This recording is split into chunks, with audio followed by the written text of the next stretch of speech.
Hello! അപ്പോൾ ഒരു പുതിയ റെസിപ്പി വീഡിയോയിലേക്ക് എല്ലാവർക്കും സ്വാഗതം. അപ്പോൾ ഇന്ന് നമ്മൾ ഉണ്ടാക്കാൻ പോകുന്നത് മസാല ദോശയാണ്. മസാല ദോശ അറിയാത്തവരാരെങ്കിലും ഉണ്ടെങ്കിൽ ഇവിടെ കമോൺ. അപ്പോൾ നമുക്ക് എങ്ങനെ മസാല ദോശയിൽ മസാല ഉണ്ടാക്കുന്നത് എങ്ങനെയാണെന്ന് നോക്കാം ആദ്യം. അപ്പോൾ ആദ്യം ക്യാരറ്റും കിഴങ്ങും കൂടെ ഇട്ട് നമ്മൾ കുക്കറിൽ ഉപ്പും മഞ്ഞൾപ്പൊടിയും ഇട്ട് വെള്ളം ഒഴിച്ച് നമ്മൾ വേവിക്കാൻ വയ്ക്കാം. അത് വെള്ളം ഞാൻ ആ കിഴങ്ങൊക്കെ മുങ്ങുന്നത് വരെ ഞാൻ ചേർത്ത് കൊടുക്കുന്നുണ്ട്. ഞാൻ തൊലി കളഞ്ഞിട്ടില്ല കിഴങ്ങിൻ്റെത്. കാരണം വെന്ത് കഴിയുമ്പം തൊലി അല്ലാതെ നല്ല പീൽ ചെയ്തെടുക്കാൻ ഭയങ്കര എളുപ്പമാണ്. അപ്പോൾ അതുകൊണ്ട് ഞാൻ അങ്ങനെ കഴുകി അങ്ങനെ വെച്ചിട്ടുള്ളത്. പിന്നെ അത് 2 വിസിൽ വയ്ക്കാൻ വെച്ചിട്ടുണ്ട്. 2 വിസിലടിച്ച് കഴിഞ്ഞപ്പോഴത്തേക്കും ഞാൻ പിന്നെ ഓഫ് ചെയ്ത് ആ വിസിലെല്ലാം മാറാൻ വേണ്ടിയിരുന്നു. പിന്നെ ദാണ്ടെ ഞാൻ ഇത്രയും സവാളയും വെളുത്തുള്ളിയും പച്ചമുളകും എടുത്തേക്കുന്നത്. വെളുത്തുള്ളി ഞാൻ തോനെ എടുത്തതെന്ന് വെച്ച് കഴിഞ്ഞാൽ നമ്മൾ പൊട്ടറ്റോ പൊതുവേ എല്ലാവർക്കും ഗ്യാസിൻ്റെ ബുദ്ധിമുട്ടൊക്കെ അസിഡിറ്റി ഗ്യാസിൻ്റെ ഇഷ്യൂസ് ഒന്നും വരാതിരിക്കാൻ വേണ്ടിയിട്ട് ഞാൻ വെളുത്തുള്ളി കുറച്ച് കൂടുതലെടുത്തത്. അപ്പം നമ്മളതാണ്ട് വെന്ത് വന്നിട്ടുണ്ട്. ഞാനതെടുത്ത് ഓരോന്നായിട്ട് സ്ട്രെയിനറിലോട്ട് ഇട്ടുകൊണ്ടിരിക്കുക. അപ്പം എന്നിട്ട് അത് ചൂടാറിയിട്ട് നമുക്കത് അതിൻ്റെ തൊലികൾ പയ്യെ പീൽ ചെയ്തെടുക്കാം. അപ്പോൾ അതിൻ്റെ എല്ലാം നമ്മൾ വെന്ത് കഴിഞ്ഞതിന് ശേഷം ഞാൻ അതിനകത്ത് ആദ്യം കത്തി വെച്ചിട്ടൊന്ന് കുത്തി നോക്കി കേട്ടോ, വെന്തോന്നില്ലേന്ന് അറിയാൻ വേണ്ടിയിട്ട്. തണുക്കാൻ വേണ്ടി മാറ്റി വെച്ചേക്കാം. തണുത്ത് കഴിഞ്ഞ ശേഷം നല്ല സിമ്പിളായിട്ട് നമുക്ക് അതിൻ്റെ തൊലികൾ ഇളക്കിയെടുക്കാൻ പറ്റും. അതിനകത്ത് നമുക്ക് പൊട്ടറ്റോ വേസ്റ്റ് ആവത്തതും ഇല്ല. തൊലി മാത്രമേ അതിൽ നിന്ന് പീലായി വരത്തുള്ളൂ. പെട്ടെന്ന് നമുക്കില്ല പഴത്തിൻ്റെ തൊലി ഉരിച്ച് നമുക്ക് എടുക്കാം.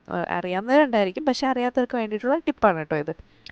അങ്ങനെ എല്ലാം പൊട്ടറ്റോസ് എല്ലാം പയ്യെ പീൽ ചെയ്ത് വയ്ക്കുന്നുണ്ട്. അപ്പോൾ ഇതേപോലത്തെ നിങ്ങൾക്ക് സിമ്പിൾ റെസിപ്പീസ് വീഡിയോസ് ആണെങ്കിൽ താഴെ ഒന്ന് കമൻറ്റ് ചെയ്യാം കേട്ടോ. അപ്പം നമുക്ക് അതിനനുസരിച്ചിട്ടുള്ള വീഡിയോസ് ചെയ്യാം.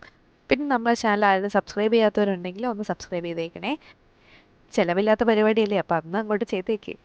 അപ്പോൾ നമ്മൾ നല്ല ക്യാരറ്റും ഇതെല്ലാം കൂടെ നല്ല സിമ്പിളായിട്ട് പീൽ ചെയ്തെടുത്തുകൊണ്ടിരിക്കുകയാണ്. അത് ഓരോന്ന് പീൽ ചെയ്തെടുത്ത് എല്ലാം കഴിഞ്ഞുണ്ടെങ്കിൽ നമുക്ക് പയ്യെ സ്പൂൺ വെച്ചിട്ട് ഒന്ന് ഉടച്ചു കൊടുക്കാം. ഇത് പാനിലോട്ട് ഇടുമ്പോൾ ഉടച്ചു കൊടുത്താലും മതി, പക്ഷേ ഞാൻ കുറച്ചുകൂടെ എളുപ്പത്തിന് വേണ്ടിയിട്ട് നേരത്തെ അങ്ങ് ഉടച്ചു വെക്കുന്നതേ ഉള്ളൂ. അപ്പോൾ നല്ല ഓരോന്നായിട്ട് എല്ലാം ഉടച്ചു വെച്ച് ക്യാരറ്റും എല്ലാം കൂടെ നല്ല ഇത് സ്മാഷ് ചെയ്ത് വെച്ച് കഴിഞ്ഞാൽ നമുക്ക് പണി എളുപ്പമാവും. അപ്പോൾ അത് പിന്നെ നമ്മൾ പാൻ എടുക്കുക, അതിലോട്ട് നമ്മൾ സൺഫ്ലവർ ഓയിൽ ഒഴിച്ച് കൊടുക്കുക. ഞാൻ സൺഫ്ലവർ ഓയിലാണ് ഒഴിച്ച് കൊടുത്തേക്കുന്നത്. നിങ്ങൾക്ക് പാം ഓയിലോ അങ്ങനെ എന്തെങ്കിലും, ഞാൻ വെളിച്ചെണ്ണ ഞാൻ ചേർക്കാഞ്ഞതാണ്. കാരണം ഒരു നാടൻ ടച്ച് വരണ്ടാന്ന് വിചാരിച്ചിട്ട് ചേർത്ത് കൊടുത്ത്, അങ്ങനെ ചേർക്കണമെങ്കിൽ അങ്ങനെയും ചേർത്ത് കൊടുക്കുക കേട്ടോ. പിന്നെ എന്നിട്ട് അതിനകത്തോട്ട് നമ്മുടെ വെളുത്തുള്ളി ചേർത്ത് കൊടുക്കുക. വെളുത്തുള്ളി ഇട്ടൊന്ന് വഴറ്റിയതിന് ശേഷം അതിലോട്ട് നമ്മൾ സവാള ചേർത്ത് കൊടുക്കുക കേട്ടോ.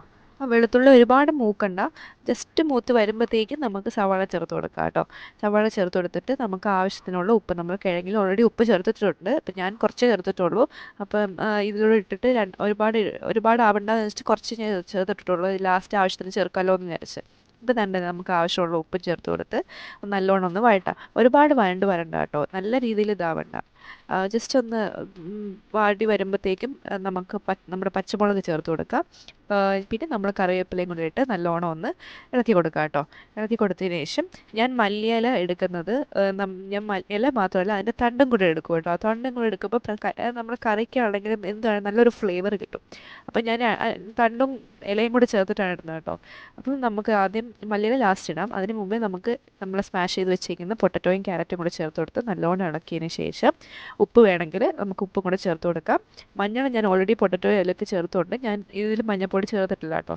പിന്നെ മല്ലിയിലയും കൂടി ഇട്ട് കൊടുത്ത് നല്ല രീതിയിൽ ഇളക്കിയിട്ട് നമുക്ക് ഇതാക്കി കഴിയുമ്പം ഉപ്പെല്ലാം ഉണ്ടോ എന്ന് നോക്കി, അല്ലെങ്കിൽ ഉപ്പ് കുറവാണെങ്കിൽ കുറച്ചും കൂടി ഉപ്പ് ഇടാനായിട്ട് ജസ്റ്റ് 2-3 മിനിറ്റ് ഒന്ന് ഇളക്കി കൊടുത്താൽ മതി. അത് കഴിയുമ്പോഴത്തേക്ക് അടച്ചു വയ്ക്കാം. നമുക്ക് ഒരു പാനിലോട്ട് കുറച്ച് സൺഫ്ലവർ ഓയിൽ തന്നെ ഒഴിച്ച് കുറച്ച് കടുകും 1 സ്പൂൺ ഉഴുന്നും കൂടെ ചേർത്ത് കൊടുക്കുന്നുണ്ട് കേട്ടോ. ഉഴുന്ന് ചേർത്ത് കൊടുക്കുമ്പം നമുക്ക് ആ മസാലയിൽ കടിക്കാൻ കിട്ടുമ്പോൾ നല്ലൊരു ടേസ്റ്റ്, നല്ലൊരു ഫ്ലേവർ കിട്ടും കേട്ടോ. അപ്പോൾ ഞാൻ 1 സ്പൂൺ ഉഴുന്നും കൂടെ ചേർത്ത് കൊടുത്ത് അത് ജസ്റ്റ് ഒന്ന് ബ്രൗൺ കളറായി വരുമ്പോഴത്തേക്കും നമുക്ക് നമ്മുടെ വറ്റൽമുളക് കൂടെ ചേർത്ത് കൊടുത്ത് കറിവേപ്പിലയും കൂടെ ഇട്ട് താളിച്ചെടുക്കാം.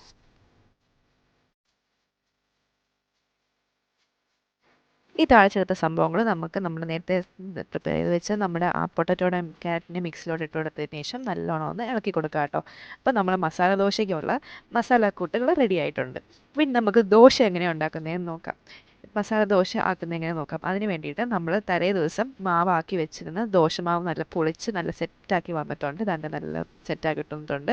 അപ്പോൾ ഈ ദോശമാവ് എൻ്റെ എങ്ങനെയാണ് ഉണ്ടാക്കുന്ന റെസിപ്പി വേണമെങ്കിൽ ഒന്ന് കമൻറ്റ് ചെയ്യാം കേട്ടോ. മാവ് നല്ല ഇളക്കി നല്ല ഇതാക്കി കഴിയുമ്പോഴത്തേക്കും നമുക്ക് ആവശ്യമുള്ള മാവ് നമുക്കൊരു പാത്രത്തിലോട്ട് എടുത്ത് കുറച്ച് ഉപ്പും സോഡാപ്പൊടിയും ഞാൻ ചേർത്ത് വെക്കുന്നുണ്ട്. അതും കൂടെ ചേർത്ത് നല്ല ആവശ്യമുള്ള മാവ് ഞാൻ എടുക്കുന്നുണ്ട്, കുറച്ച് അരച്ചെടുക്കുന്നുണ്ട്. വെറൈറ്റി ദോശകൾ ഒന്ന് കാണിക്കാമെന്ന് വിചാരിച്ചിട്ടാണ് ഞാൻ കുറച്ച് തോനെ മാവ് എടുക്കുന്നത്. എടുത്ത് നമുക്ക് ആവശ്യമുള്ള മാവ് എടുത്ത് മാറ്റി വെച്ച് നമുക്ക് മറ്റേതിനകത്ത് ഉപ്പും കുറച്ച് സോഡാപ്പൊടിയും ചേർത്ത് വെക്കുന്നുണ്ട് കേട്ടോ. നമ്മളല്ലാതെ സോഡാപ്പൊടി ഡയറക്റ്റ് അതിനകത്തോട്ട് ഉപ്പ് ഇടുവാണെങ്കിൽ അത് നല്ലോണം കലങ്ങത്തില്ല. അപ്പോൾ അതുകൊണ്ട് ഞാൻ ചെയ്യുന്നതെന്ന് വെച്ചാൽ നമ്മൾ ഇതിൻ്റെ തന്നെ സ്പൂണിൽ തന്നെ ഉപ്പും ഇട്ടിട്ട് ഞാൻ അതിൽ രണ്ടും ഇട്ടിട്ട് അതിൽ കുറച്ച് വെള്ളം ഞാൻ ഒഴിക്കുന്നില്ല. ഇതിൽ ഓൾറെഡി ഇപ്പോൾ കറക്റ്റ് വെള്ളം ഉള്ളതുകൊണ്ട് ഞാൻ കുറച്ചുകൂടെ വെള്ളം ഒഴിച്ച് കഴിഞ്ഞാൽ അത് നല്ല രീതിയിൽ ലൂസായി പോകും. അതുകൊണ്ട് ഞാൻ അങ്ങനെ ചെയ്യുന്നില്ല. അതിനകത്തിട്ട് ഇതിൻ്റെ ഞാൻ ലാസ്റ്റ് സ്പൂണും കൂടെ ഇട്ട് നല്ലോണം മിക്സ് ചെയ്തതിന് ശേഷം ഇങ്ങനെ മിക്സ് ചെയ്തെടുക്കുകയും ചെയ്യുന്നത് കേട്ടോ. അപ്പോൾ ഇനി നമുക്കിനൊരു പാൻ എടുത്തിട്ട് നമ്മൾ ദോശമാവ് സെറ്റാക്കിയിട്ടുണ്ട്. അപ്പോൾ ഒരു പാൻ എടുക്കുക. ഞാൻ നമുക്ക് ആവശ്യമുള്ളവർക്ക് വേണമെങ്കിൽ കുറച്ച് വെളിച്ചെണ്ണയോ അല്ലെങ്കിൽ നല്ലെണ്ണയോ വെച്ചിട്ട് ഇതാക്കി ജസ്റ്റ് ഒന്ന് പാൻ ഒന്ന് ഇതാക്കി എടുക്കുക. ടിഷ്യൂലോ അല്ലെങ്കിൽ തുണി വെച്ച് ഇതാക്കി കൊടുക്കുക. എന്നിട്ട് നമ്മൾ ദോശമാവ് എടുത്ത് നല്ല രീതിയിൽ ചുറ്റിച്ച് ഇതാക്കി എടുക്കുക കേട്ടോ. എനിക്ക് ദോശത്തവയൊന്നുമില്ല, ഞാൻ ഈ ഫ്രൈ പാൻ വെച്ചിട്ട് അഡ്ജസ്റ്റ് ചെയ്യുന്നത്. അപ്പോൾ എല്ലാവരും ഒന്ന് ക്ഷമിക്കണം. എന്നിട്ട് പിന്നെ നമുക്ക് നെയ്യ് സൈഡിലൊക്കെ തൂവി കൊടുക്കുക കേട്ടോ. നെയ്യൊക്കെ നമ്മുടെ ആവശ്യത്തിനനുസരിച്ചാണ്. ഞാൻ ഇവിടെ കുറച്ച് കൂടുതൽ എടുക്കുന്നതേ ഉള്ളൂ. എനിക്ക് ഭയങ്കര ആ ഒരു നെയ്യുടെ ഫ്ലേവർ, ആ ഒരു സ്മെല്ല് ഇഷ്ടമായതുകൊണ്ട് ഞാൻ കുറച്ച് കൂടുതൽ ചേർത്ത് കൊടുക്കുന്നത്. അപ്പോൾ നല്ല മൊരിഞ്ഞ് കിട്ടും. ഞാൻ ദോശ എന്നിട്ട് ജസ്റ്റ് ഒന്ന് തിരിച്ചിട്ട് കൊടുക്കുന്നുണ്ട്. ചിലവരങ്ങനെ ചെയ്യത്തില്ല. പക്ഷേ എനിക്ക് എന്നാലും ജസ്റ്റ് ഒന്ന് തിരിച്ചിട്ട് കൊടുത്തില്ലെങ്കിൽ എനിക്കൊരു സമാധാനം കിട്ടില്ല. ജസ്റ്റ് ഒരു ഒരു 10 സെക്കൻഡൊക്കെ ഇട്ട് കൊടുക്കത്തുള്ളൂ. ഇട്ട് കൊടുത്തതിന് ശേഷം നമുക്ക് നമ്മുടെ നേരത്തെ പ്രിപ്പയർ ചെയ്ത് വെച്ചിരുന്ന നമ്മുടെ മസാല ദോശയുടെ മസാല നമുക്ക് ചേർത്ത് കൊടുക്കാം.